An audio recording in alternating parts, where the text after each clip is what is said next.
selon toi, qu'est-ce qui va bientôt casser dans ce moteur? Qui m'ont soutiré 3 points et ainsi que 90 €, mais bon, Ah, okay. Je leur en veux pas, c'est leur boulot. J'ai pas eu encore de problème, même si je sais que ça va pas tarder, c'est pour ça que je vais m'en débarrasser au plus vite. Que bon, bah encore heureux que l'entretien était aujourd'hui, parce que bah elle aurait peut-être cassé le lendemain. Du coup, c'est pour ça que j'ai quand même pour projet de changer cette merde. Ouais.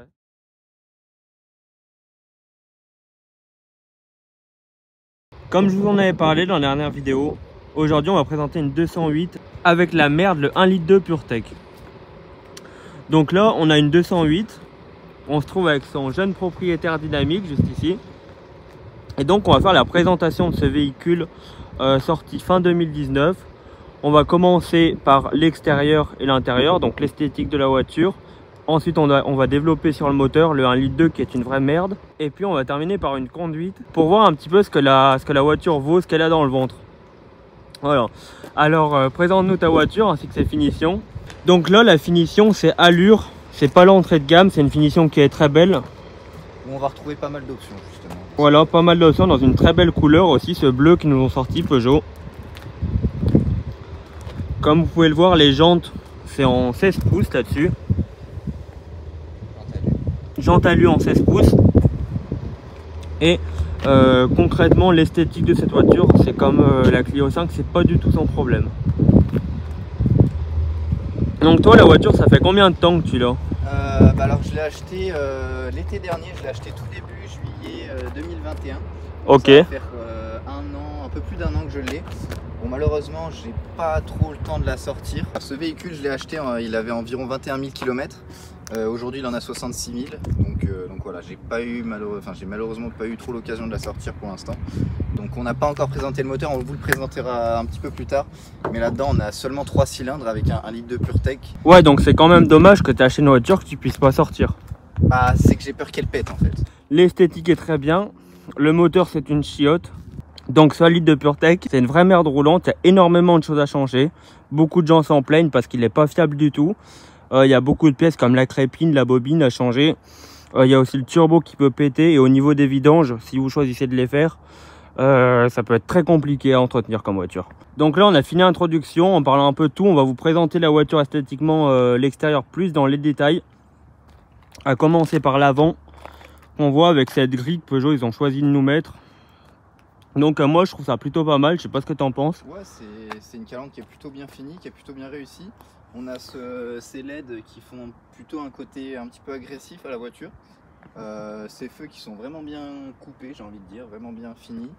Avec le petit rappel du 208. Ouais, il faut rappeler ce que c'est. Le logo plutôt beau.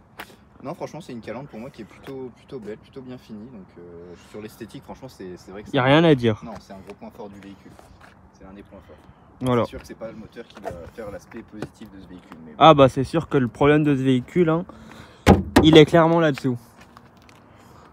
Parce que disons-le, c'est 1,2 litre, c'est vraiment une vraie merde. Ça, en gros, ça gâche tout ce qu'ils ont fait sur l'esthétique. C'est la saloperie qu'ils nous ont foutu sous le capot. Ensuite, on a le 3/4 de face de la voiture avec ses jantes 16 pouces Alu, comme on l'a précisé plus tôt. Honnêtement, elle est jolie. Je trouve ça mieux que la finition Allure. Elle est pas mal, c'est vrai. Parce que c'est pas comme la Like où il y a des parties en plastique qui sont bizarres, dégueulasses. Et moi, je préfère quand il n'y a pas les trucs sur au-dessus des roues. Je sais pas ce que tu en penses. Je suis tout à fait d'accord. Après, sur la finition Like, c'est complètement autre chose. On retrouvera des enjoliveurs et non pas des jantes. Sur la version Like, il faut savoir que bah, voilà, après, le prix d'achat est totalement différent. Je crois que c'est de l'ordre de 16 000 €. Ok. C'est quand même nettement moins cher, mais bon, après, on y retrouve quasiment rien à l'intérieur et ni à l'extérieur. Franchement, c'est de l'entrée de gamme. Mais bon, l'entrée de gamme, on sait que bon, c'est pas très quali, on va dire. Donc voilà. Voilà, donc là, on va filmer l'arrière. Que vous voyez, ils ont choisi de nous mettre ce détail tout le long du capot arrière, enfin du coffre, qui est plutôt joli, du noir brillant on dirait, avec le logo Peugeot dessus.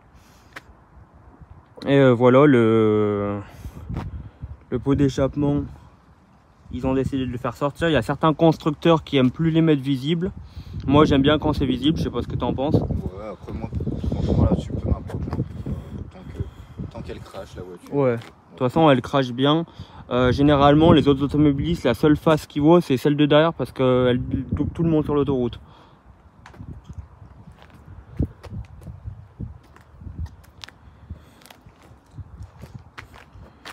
Donc après au niveau aussi de cette partie du véhicule, cette petite partie, donc c'est là où on retrouvera les inscriptions GT Line ou GT. Donc malheureusement moi c'est une finition allure, donc il n'y a ni GT ni GT Line. Mais voilà, donc ça c'est une petite partie où Peugeot se laisse aller et se laisse inscrire ses options. Mon jeune collègue dynamique du coup va vous montrer la merde qui se cache sous le capot, parce que je pense que on a filmé le bon de cette voiture, mais aussi il faut filmer le mauvais. Donc le moteur il a combien? 68 000? 67. Voilà, donc t'as pas trop l'occasion de le sortir, comme on l'a dit, c'est dommage. Cette voiture elle reste un peu plus l'année prochaine. Ouais, elle reste au garage toute l'année, donc ça c'est con. Et du coup on va vous montrer cette merde, voilà, vous voyez bien. Juste à regarder. Vous avez juste à regarder ce que c'est. Et à compter. À compter. Seulement 3. Voilà. Donc voilà, après si vous voulez acheter ça, bah voilà, c'est mon problème, j'ai voulu acheter, j'assume. Voilà, c'est ton problème, tu as voulu acheter, maintenant tu dois assumer l'entretien. Voilà, exactement. Bon après j'ai quand même pour projet de la béner cette voiture, parce que j'ai pour projet... Ouais, l'emmener à la casse, la foutre à la casse. J'ai pour projet quand même d'en acheter une nouvelle. Mais bon, c'était sorti de jeune permis pour être un petit peu un jeune dynamique entre guillemets. Ouais. Donc voilà. Tu t'es fait un petit plaisir que tu regrettes amèrement. Donc toi, tu as choisi de ne pas l'entretenir, alors que c'est un moteur qui nécessite beaucoup d'entretien. Donc c'est un miracle qu'il l'ait pas pété, mais après comme tu la sors jamais, c'est un peu normal. Oui voilà, j'ai pas eu trop l'occasion pour l'instant de la sortir, donc là-dessus, sur le niveau entretien, j'ai pas eu encore trop de problèmes. Bon, je pense que ça devrait pas tarder à venir, du coup c'est pour ça que j'ai quand même pour projet de changer cette merde et de passer à toute autre chose avec des marques allemandes qui sont beaucoup plus fiables en termes de motorisation pour la plupart. Et mais voilà, donc au niveau entretien, donc pour l'instant pas trop de problèmes, voilà, comme je l'ai dit. Selon toi, qu'est-ce qui va bientôt casser dans ce moteur? Alors selon moi, je pense que premièrement, à mon avis, la crépine va pas tarder à nous lâcher. Je pense aussi à son jeune ami le turbo qui va pas faire long feu en vue de l'utilisation assez folle que j'en fais. Donc selon moi, je pense que, bon, en toute sincérité, le moteur va casser dans toute son intégralité. Le problème qui revient, qui est assez récurrent sur ces 1,2 litre, c'est que souvent le turbo il pète. Donc sur celui-ci c'est étonnant, il n'a pas encore pété, mais à mon avis c'est pour bientôt. Donc on va passer sur l'intérieur, mais en tout cas cette merde de 1,2 litre hors de ma vue. Avant de faire l'intérieur, on va donc faire le réservoir et le coffre qu'on vous a pas encore montré. Donc au niveau du réservoir, ce qui est assez étonnant, c'est que la trappe qu'ils nous ont mise est assez grande, je trouve. Mais par contre, ce qu'il y a dedans, vous voyez, c'est petit. Donc je sais pas pourquoi ils ont fait une trappe très grande. Et du coup, celle-ci, c'est une essence, donc qui tourne au 95 généralement. 98, ça marche aussi, mais toi, tu mets plus du 95. Ouais, il faut de temps en temps le 98 pour redynamiser. Ouais, pour la booster. Et elle consomme beaucoup? Environ du 7-8 litres au 100. Après, tout dépend de l'utilisation qu'on va en faire, j'ai envie de dire. Mais bon, non, c'est quand même une voiture, c'est une citadine qui reste assez basse en termes de consommation. Donc environ du 7-8 litres au 100. 7, ouais, 7-8 litres. Ouais. On est dans ces eaux-là. Ouais, donc ce qui est... Et il faut savoir aussi qu'également c'est un réservoir de 45 litres. 45 litres, ok. Voilà. On peut foutre 45 litres dans cette mousseuse. Ouais. Dans cette mousseuse, on peut foutre 45 litres, mais généralement, on en met 49, ça marche aussi. On va donc passer à la présentation du coffre de cette mousseuse. Donc comme vous voyez, il y a un truc pour actionner, en gros ici. Et on peut voir tout de suite que le coffre n'est pas très spacieux, mais qu'il est suffisant pour y ranger du clean.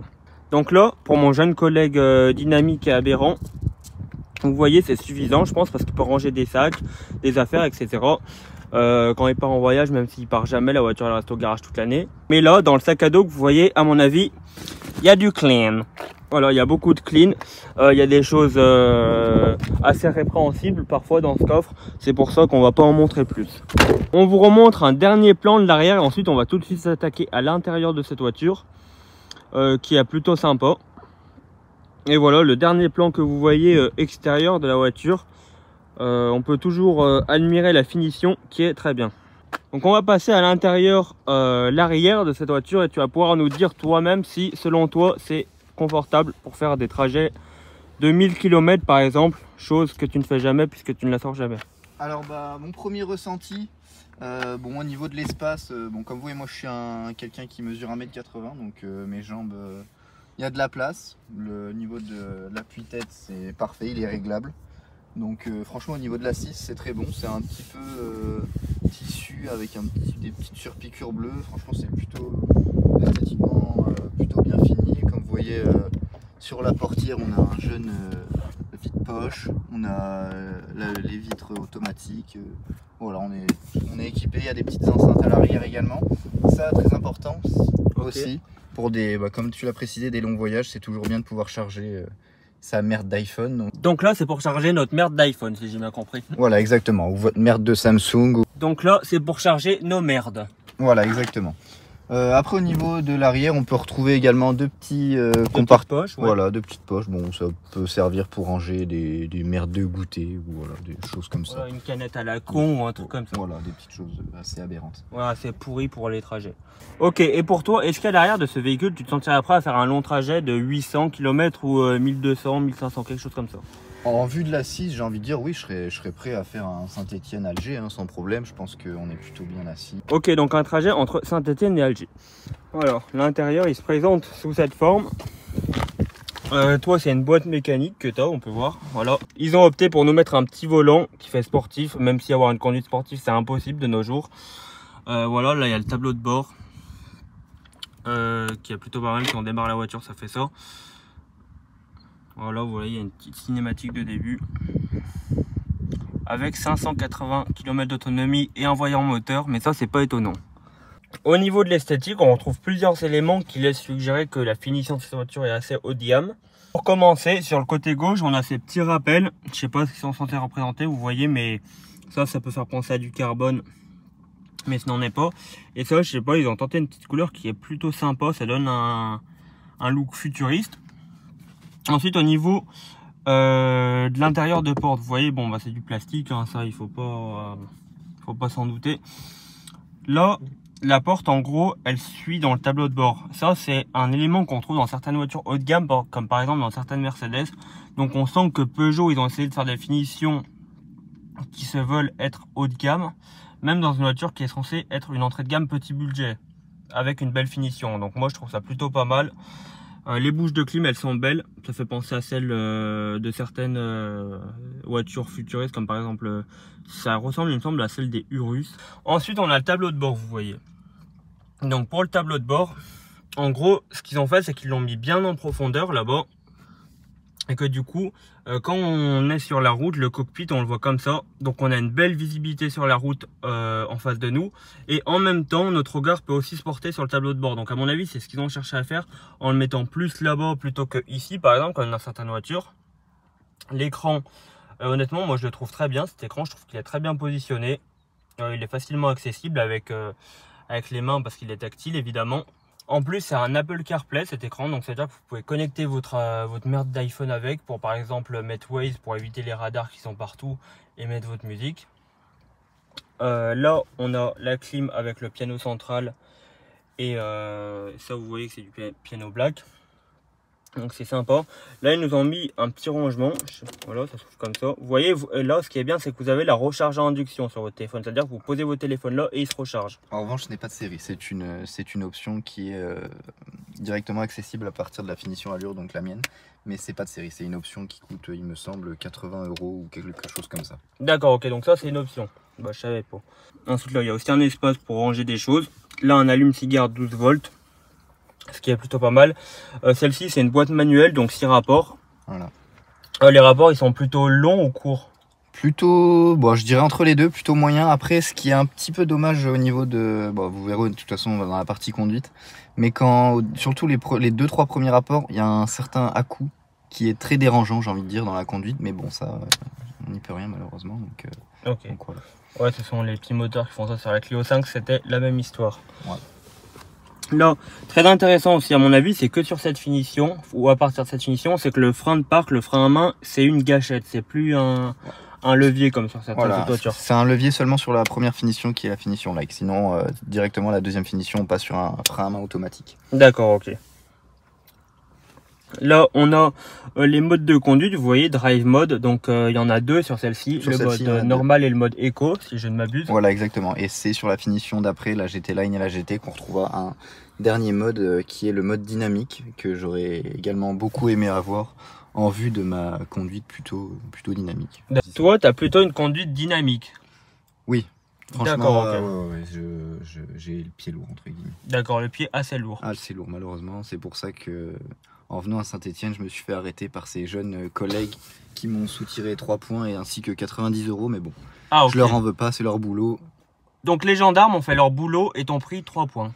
Voilà, et 90 € aussi, quand même, c'est pas négligeable. Donc, comme vous pouvez le voir, on a affaire à une jeune quittance de paiement. On peut donc voir qu'il y a une quittance de paiement qui t'a été prélevée. Voilà, c'est ça, exactement. Bon, après, j'ai envie de dire, je m'estime heureux de cette jeune quittance en vue de l'allure constante que j'avais sur cette nationale. Bon, voilà, après, il faut savoir que j'ai pas joué au con avec eux, j'ai obtempéré. Et donc, quand t'as aperçu les gendarmes dans ton rétro, t'as choisi d'obtempérer? Bah, en vue des 2 merdes de motards derrière, j'ai pas eu bien le choix, à vrai dire. Ok, donc là, on va passer au piano central. Je vous en ai parlé tout à l'heure, mais on n'a pas eu le temps de le voir en détail, donc c'est ce qu'on va faire maintenant. Donc, on a ce premier bouton qui permet tout simplement de régler le volume. On a ce premier bouton qui est le recyclage d'air. Donc ça c'est pour tout simplement désactiver la clim, comme vous voyez qu'il est bien présent, donc on n'a pas la clim actuellement. Ça c'est pour la mettre au maximum. Donc ensuite on a les feux de détresse qui permettent de signaler notre détresse en cas de panne de moteur, ce qui va sûrement pas tarder à arriver avec ce 1 litre de. Donc après là on a tout simplement ce petit bouton pour verrouiller les portes. Ouais, verrouillage centralisé. Voilà exactement. Et le dégivrage avant et le dégivrage arrière. Ok. Tout simplement. Donc là on a un petit adaptateur qui a été fourni aussi pour charge rapide. Voilà exactement. On a ce jeune câble iPhone qui nous permet de nous relier avec ces jeunes CarPlay. Voilà, pour si tu as une merde d'iPhone, tu peux la connecter en CarPlay. Voilà, parce que les merdes de Samsung ça va pas, c'est de la merde. Et pour conclure, on a là, vous voyez ce truc en cuir dans lequel on peut ranger pas mal de trucs. Donc ça c'est pas mal. Si vous avez des marchandises à faire passer à la frontière, vous pouvez les ranger là-dedans. On va donc passer à la conduite, mais avant ça, on va vous présenter le volant parce que c'est un des éléments principaux pour conduire. Dessus, vous voyez qu'il y a plusieurs options. Donc ça, c'est la reconnaissance vocale. Ici, c'est pour le volume de la musique, l'augmenter ou le réduire. Là, ensuite, on a le téléphone. À mon avis, ça doit être pour prendre un appel, c'est ça? C'est ça, exactement. La liste est, là, vous pouvez dérouler sur les contacts et choisir après qui vous voulez appeler. Et là, également, ce petit curseur qui nous permet tout simplement, donc ça, on le verra un petit peu dans la conduite, mais de sélectionner différents cadrans au niveau de la conduite. D'accord, ok, c'est pour changer l'affichage. Voilà, tous différents et tous aussi minables. Ok, donc maintenant on va passer à la conduite, maintenant qu'on a tout présenté. Et pour start and stop, c'est un bouton et un klaxon. Ça, c'est si vous essayez de voler la voiture. Voilà, donc mon jeune collègue dynamique va vous faire une conduite très poussive. On va pouvoir observer. À mon avis, pendant l'essai, le moteur va peut-être lâcher, mais au moins, comme ça prouvera que ce qu'on dit, c'est pas totalement faux. Voilà, donc mon collègue va prendre le contrôle de son véhicule. Moi, je vais m'installer à la place passager.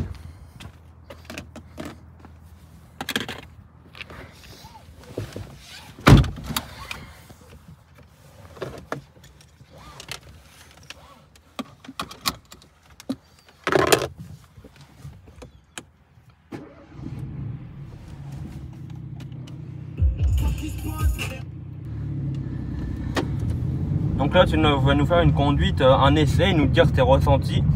Donc je compte sur toi pour nous faire une conduite comme tu sais si bien nous les faire. Une conduite du Seigneur. Voilà. Voilà. On va commencer calmement et on verra par la bout de la vidéo. Voilà. Donc là, on va déjà commencer par sortir de ce jeune aéroport bien minable. Ouais, c'est vrai qu'il est assez minable. Comme vous pouvez le ressentir, je sais pas si ça peut se voir dans la vidéo, si ça tremble un petit peu. Les premières vitesses, on a affaire à des petits à-coups comme ce que mon collègue vous avait présenté lors de sa présentation de sa Clio 5. Donc c'est souvent sur les petites citadines un petit peu avec un moteur plutôt petit pour... Ouais, les pourritures sur route. Voilà, exactement. Donc voilà. Voilà.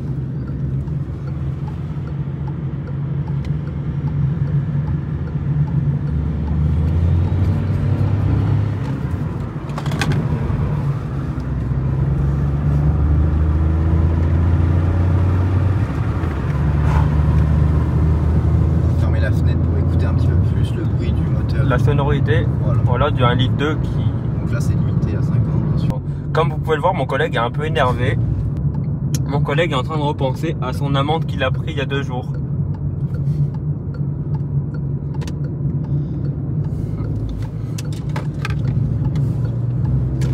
Donc pour les insertions au niveau voie rapide, c'est plutôt pas mal. Et plutôt bien servi, on va dire.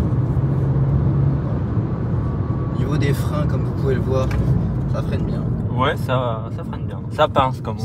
Ça pince. Pourtant, ils sont à changer. Le garagiste, je crois, m'avait dit au bout de 10 000 km supplémentaires. Mais bon, de toute façon, vu que je la sors jamais, voilà, ça sera pas fait. Ça sera sûrement fait par le futur acheteur.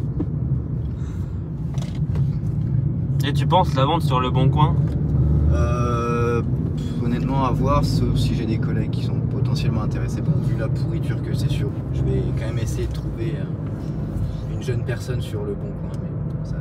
Mais ça reste à voir, c'est pas encore vraiment défini. Ouais.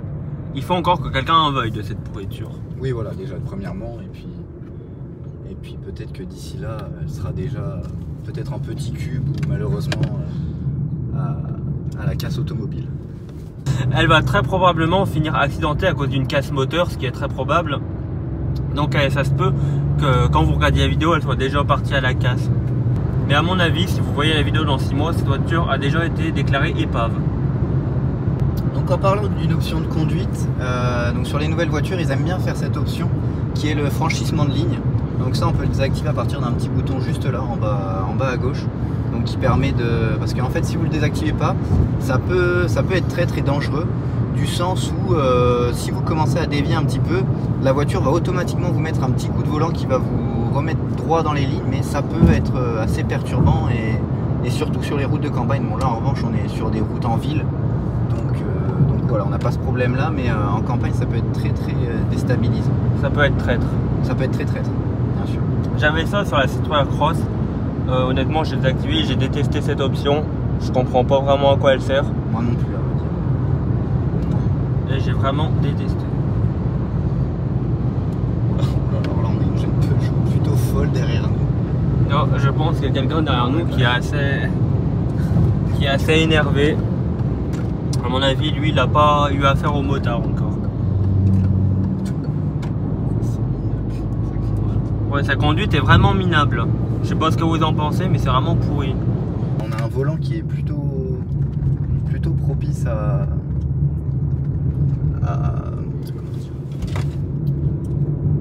au virage. Oui, il est très efficace, quoi. Il est très efficace, facile à en prendre en main, quoi. Oui, et puis il est coupé d'une façon plutôt dynamique. Vous voyez, une petite tenue comme ça, et franchement, vraiment la prise en main est vraiment facile, j'ai envie de dire. D'accord, ok. Après, ça reste totalement différent des autres volants, comme vous pouvez retrouver dans les polos du même style chez Volkswagen ou comme dans des Audi ou Mercedes. C'est vraiment style particulier chez Peugeot, j'ai envie de dire. C'est des volants aussi qu'on retrouve sur les 208 des anciennes générations. Ils étaient vraiment du même style, un petit peu moins coupé, mais vraiment du même style, un petit peu façon, voilà, un petit peu octogonal, j'ai envie de dire. Ok. Mais franchement, ouais, c'est des volants qui sont vraiment faciles à prendre en main et qui font plutôt dynamique, je trouve. Donc c'est plutôt un point fort du véhicule.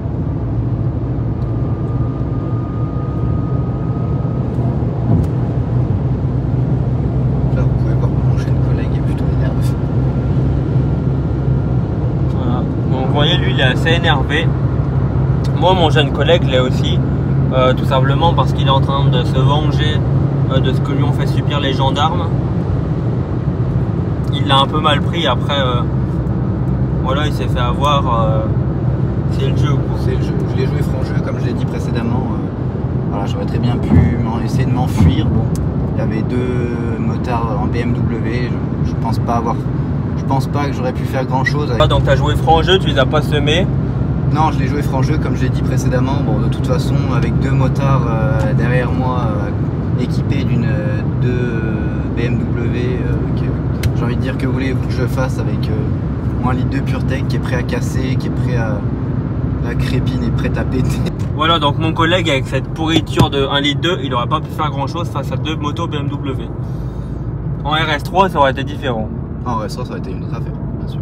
Maintenant, on va vous présenter une insertion sur voie rapide, autoroute. Ah, donc comme vous le voyez, la voiture elle se comporte assez bien en insertion. En revanche, il y a des jeunes automobilistes qui veulent pas nous laisser passer. Franchement, ils respectent rien. Voilà. Comme vous pouvez le voir, elle s'insère plutôt dynamiquement. C'est-à-dire qu'elle est raccord avec mon jeune collègue qui est très dynamique. Après voilà, cette voiture, comme je vous l'ai dit, je ne l'ai pas forcément achetée pour la sortir. Donc comme vous pouvez voir, elle a que seulement 66 000 km. Je l'ai plutôt acheté pour voilà, essayer d'en découdre sur les routes. Tout simplement essayer d'arracher le bitume. Donc voilà, j'aime bien... T'aimes bien rouler un peu fort?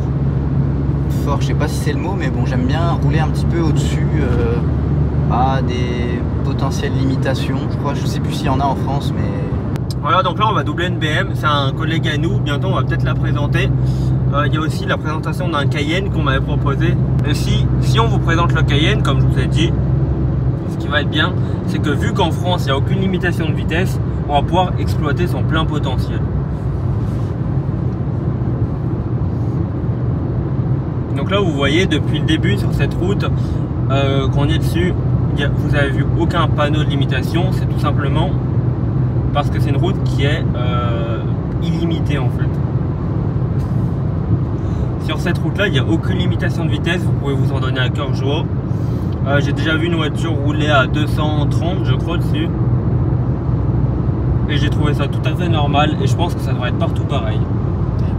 Donc là on va vous la présenter celle-ci aussi, même si c'est une merde. Ça c'est une vraie merde. Comme je te disais, il n'y a aucun radar sur cette route. Tout simplement parce que comme elle n'est pas limitée, ça ne servira à rien de mettre des radars. D'accord, oui, effectivement. De ce point de vue là, c'est tout à fait logique. Là on va sortir du tunnel, vous voyez. Je vais essayer de moins couper là la deuxième partie de la vidéo. Comme ça vous montrera la conduite en ville. Comme vous voyez, la conduite sur route sans aucune limitation de vitesse, elle se comporte très bien honnêtement la voiture. Ce que je trouve bien, c'est que comme elle a 6 vitesses et même si le moteur est petit, quand elle arrive sur le coup des 130, elle tremble pas. Elle est très stable et elle reste confortable même à des vitesses normales. Voilà. Et c'est pas du tout comme la Clio 5 où elle fait un bruit d'enfer, si je peux me permettre, à 130 km/h. Là franchement à 130 km/h en 6 on a un confort qui est tout à fait correct.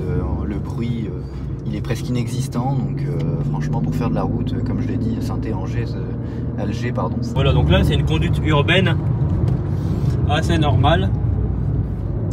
Là t'étais à combien? 52 c'est ça? 51. Ok, 51. Là comme vous pouvez le voir, on est sur une avenue comme on peut en trouver dans beaucoup de villes. Comme ça vous montre vraiment comment se comporte cette voiture dans un cadre urbain.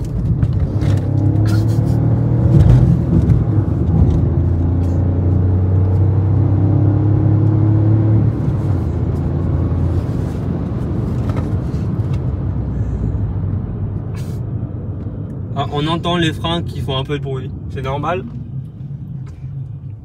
C'est normal je crois, c'est le garagiste qui m'avait dit de les changer. Bon, j'ai préféré la jouer individuelle et ne pas les changer. Et en faire ce que je voulais.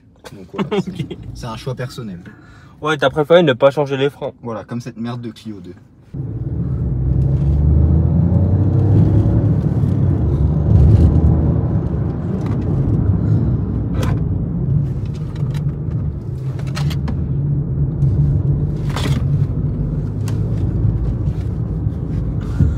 Voilà, donc une petite conduite urbaine. Là, mon jeune collègue va vous raconter une histoire qu'il a eue sur l'entretien de cette voiture. Comme quoi, on vous dit la vérité. Ces moteurs sont très chiants à entretenir. Et celui de mon ami a failli casser il y a très peu de temps. Voilà, il y a un mec qui vient de crier de feu rouge. Et du coup, raconte-nous l'histoire de la vidange.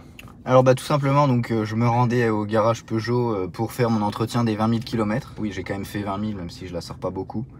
Du coup, j'avais depuis environ 7-8 000 km, donc ce qui faisait quand même quelques mois, que j'avais un logo d'huile moteur. Alors je me suis dit, bon, ce n'est sûrement pas grave, c'est sûrement qu'il y a un petit logo qui doit bugger sur l'écran d'affichage.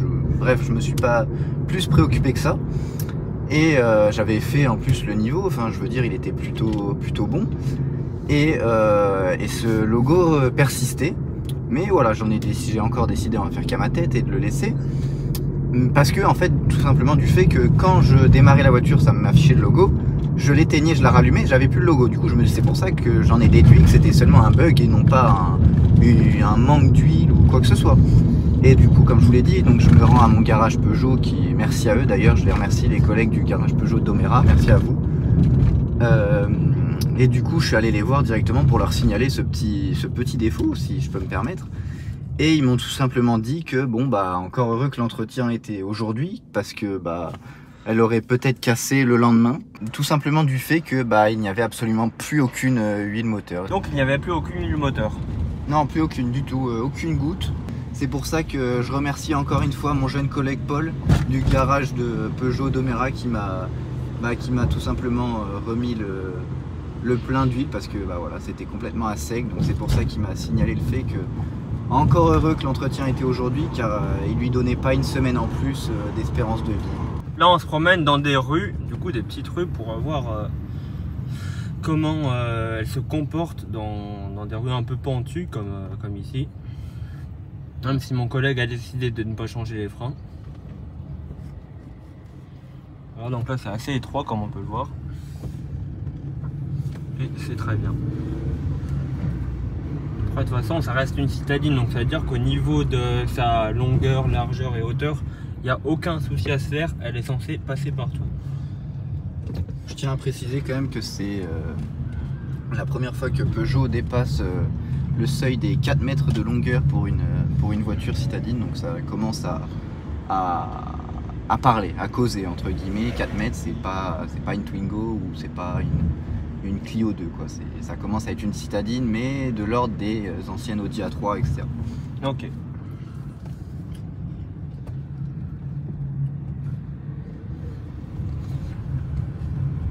Voilà, donc là on va rejoindre des avenues un peu plus dégagées, parce que depuis tout à l'heure je vous filme un peu des petits trucs comme ça, mais on n'a pas le temps de voir ce que la voiture son plein potentiel sur par exemple une grande avenue ou un grand boulevard. Donc je pense qu'on va se diriger vers un grand boulevard, histoire de pouvoir faire un 0 à 45 assez réaliste, on va dire.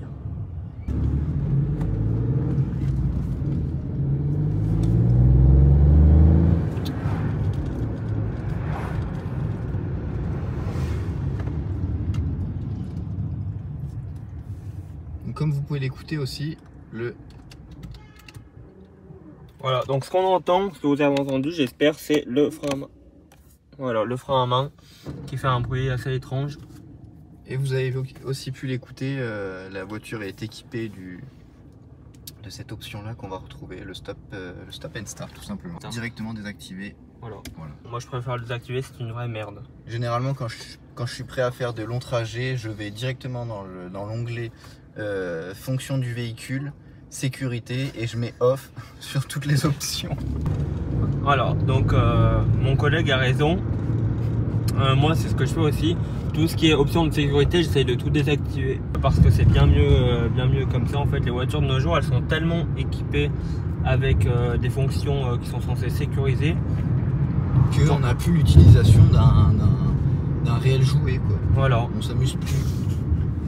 Voilà, donc déjà on s'amuse plus, et en plus de ça parfois c'est plus dangereux qu'autre chose, parce que par exemple ce qui nous fait revenir sur la ligne, comme t'expliquais, le franchissement de ligne, voilà, qu'on peut retrouver juste ici d'ailleurs sur le tableau de bord, qu'on peut directement voir qu'il est désactivé juste ici. Voilà, très bien, donc tu as bien fait de le désactiver, parce qu'en gros si vous voulez c'est un système qui met des coups de volant quand vous dépassez.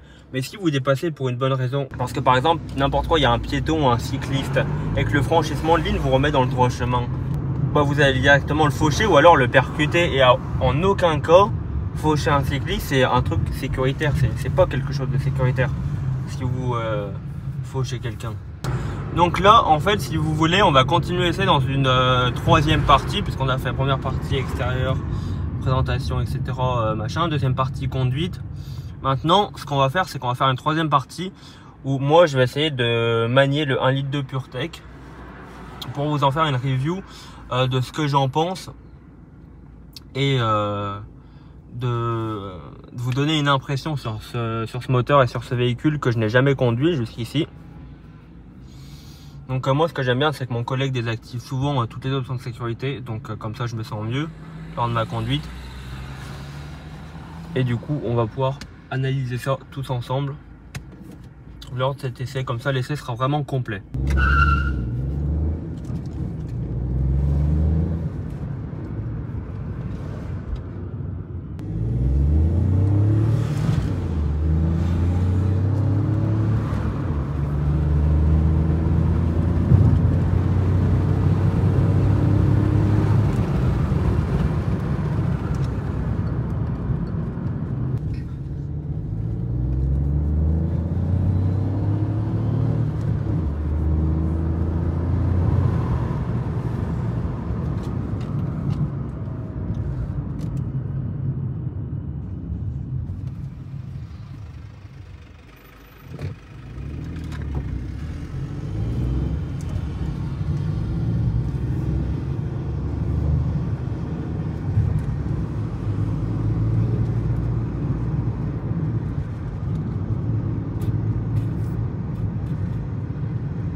On est donc revenu au point de départ et je vais pouvoir prendre le volant de cette merde de 1,2 litre PureTech.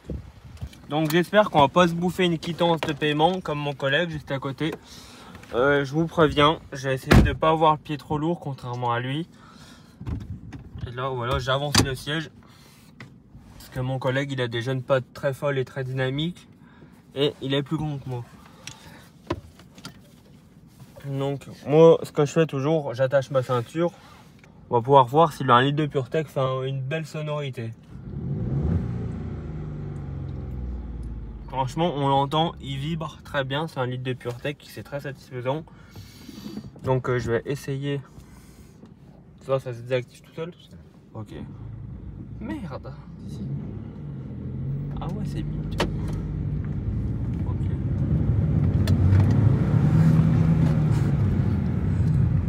Donc là, je vais faire le test routier. De mon point de vue, ah ouais, les freins ils sont vifs. Moi, c'est pas la même histoire sur ma voiture. Ok. Les freins ils sont vifs, ça ils doivent être à changer. Voilà, là, je vais vous montrer un peu.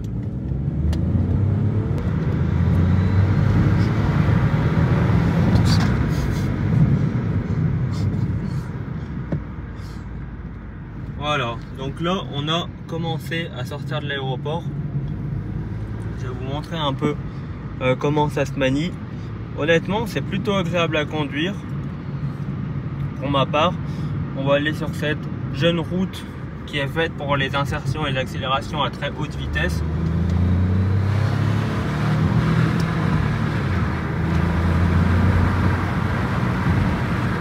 Voilà.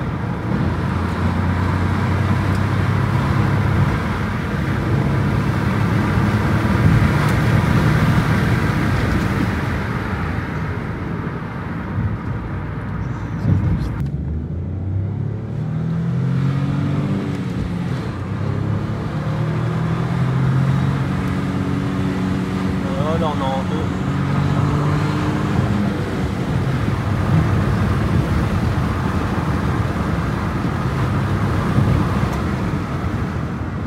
Alors, on peut voir que le freinage, ça pince.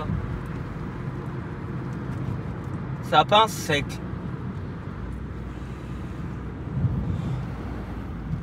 On va essayer de pas se prendre une quittance de paiement.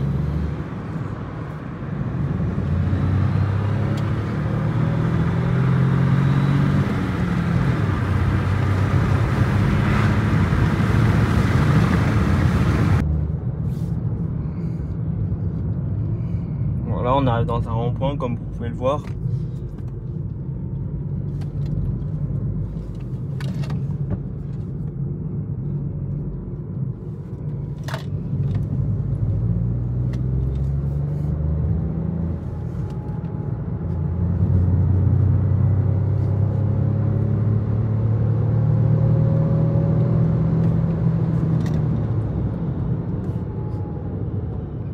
Honnêtement, l'accélération de cette voiture est plutôt pas mal, je trouve. Elle est assez sympa à conduire, assez agréable. Je sais pas si vous en avez une.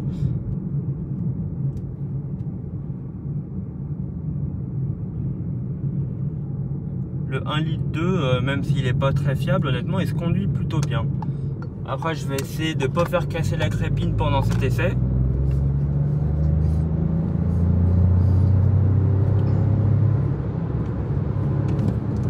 Parce que comme mon collègue cherche à la vendre dans les plus brefs délais pour changer parce qu'il en a marre de cette merde, il va essayer de partir sur un truc un peu plus fiable, quoi. Tu sais ce qui pourrait t'intéresser? Alors j'avais regardé les Audi A1 deuxième génération, enfin les dernières Audi A1 de sortie. Ok. Franchement esthétiquement c'est encore pareil, esthétiquement franchement il n'y a rien à dire, mais c'est malheureusement également des 3 cylindres. Alors voilà, on en revient toujours au même problème, ces 3 cylindres. Bon après ils en mettent partout de ces merdes.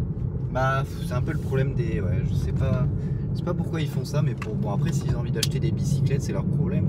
Si les gens ils ont envie d'acheter des voitures avec des moteurs de tondeuse à gazon, c'est leur problème. À part les jeunes Audi A1.